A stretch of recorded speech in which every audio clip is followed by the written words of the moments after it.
My name is Naledi Malinga and welcome to Homelessness Doesn't Have a Face.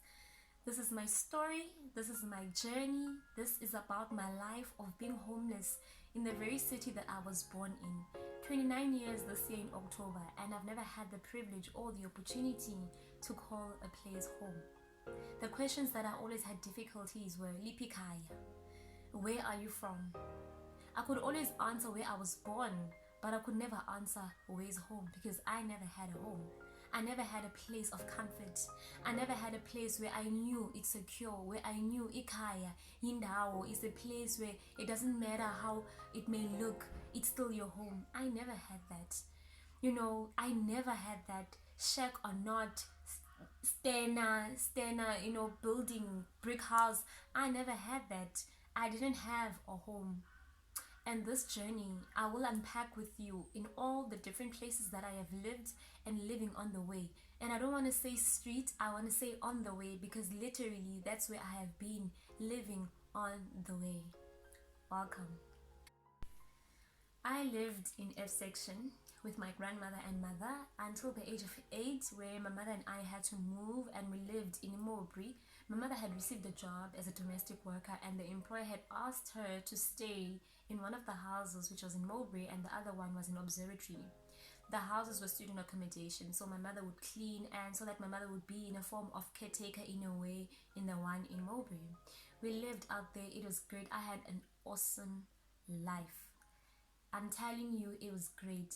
I loved the inclusion. I loved the different races of friends that I had, the community that we were living in.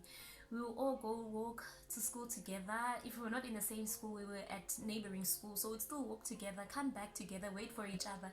It kind of gave a nice environment whereby we were from different families, but we were like having our own small community as friends, and our parents also became friends because of our own friendship. So I really enjoyed. We had a great life. I had that time of my life was awesome.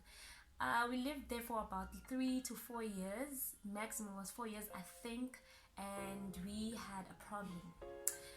My mother was having difficulty in performing her job responsibilities. She was slacking, she was not doing it, and she was not performing as she should have, to a point that the landlord slash boss had to let her go.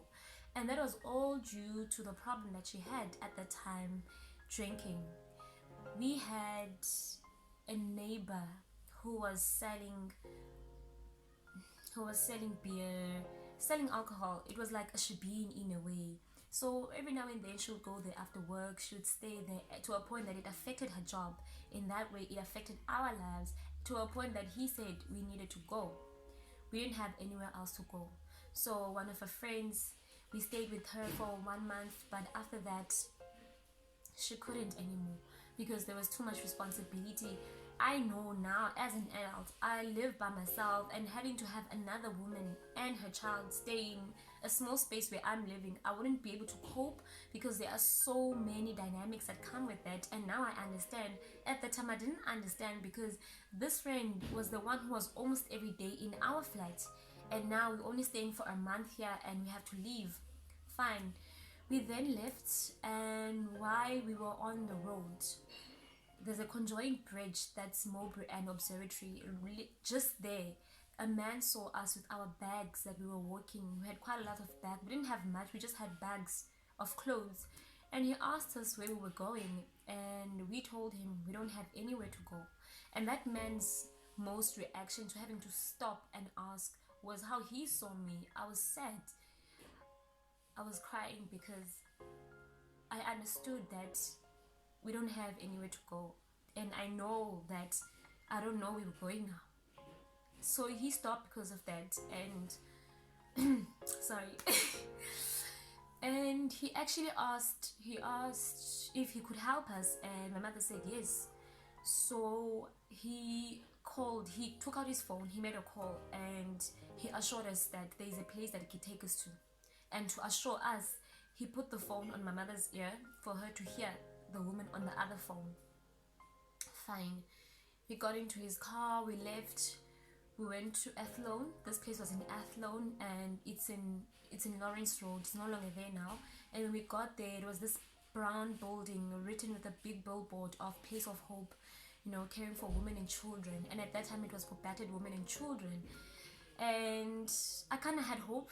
I had hope because at least I know that I'm going to be sleeping under something today. Fine.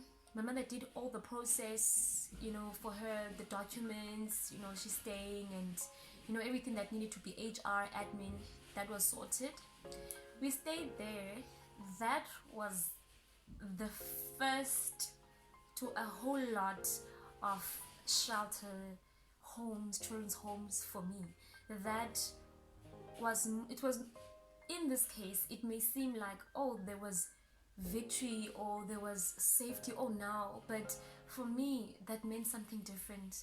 You know, we are into a new environment that I never thought I'll be. It never even came to my mind. But just to sum it up for this now is, that was an open door. That was now the start of a new life. That was the start of a new process. That was the start of a new life that became the life that I had for half, if not most, of my life.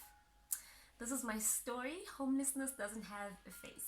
I decided to share my story, my journey, simply to inspire, to motivate, and to equip, but most of it all to give people hope that at the end of the day, indeed, as it is said, there's always light at the end of the tunnel. Thank you for watching. Catch me again next week when I explore with you my life living in shelters and children's home. Until then, goodbye.